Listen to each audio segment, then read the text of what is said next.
Alright mga amigos, mukhang bilang na ang mga araw sa poder ni kamahalang Turki Al Sheikh. Ang mga boksingero may istilong suntok, yakap, takbo tulad ni Devin Haney at Shakur Stevenson.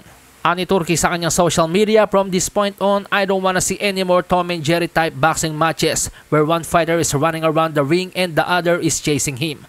We can no longer support this kind of fights with Riyadh Season and the ring. We want to support fighters who leave it all in the ring and fight with heart and pride." So ibig sabihin po mga amigos, yung mga boksingerong gustong kunin ngayon ni Turki ay yung mga tunay na gladiator. Yung mga tipong kapag lumaban ay patay kung patay.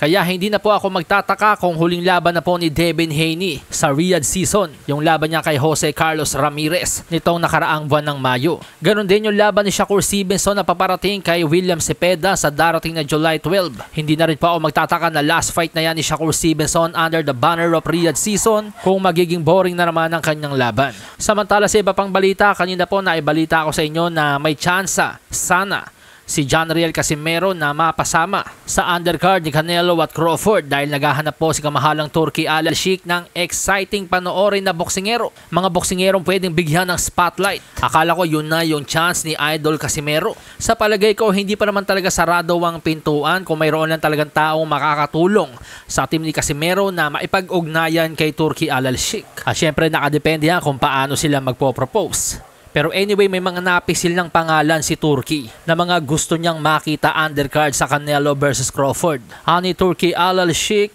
"These are some of the names I hope to see fighting in Las Vegas on September 13.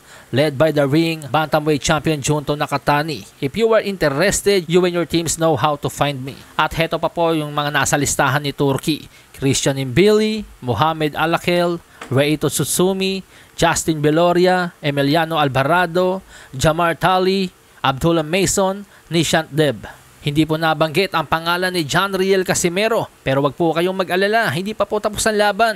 Bagamat young and hungry fighters lang ang nabanggit ni Turki, malayo pa ang Setyembre, marami pang pwedeng magbago. Sa katunayan nga po mga amigos, ilan sa mga hindi nabanggit na pangalan sa listahan ni Turki ay yung mga sinisigaw ng mga boxing fans tulad ni Kazakh Style Janibek Alim Kanuli.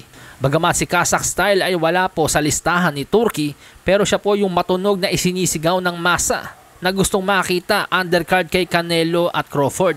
Gusto pong matunghayan ng mga boxing fans yung laban ni Janibek kontra kay WBC World Middleweight Champion Carlos Adames. Si Janibek at Adames ay hindi na po mga young and hungry fighters tulad ng nabanggit ni Turki. So depende na lang yan kung paano tatrabaho yung team ni Janibek para mapasama siya sa undercard ng Canelo versus Crawford. Ganon din sa team ni Casimero.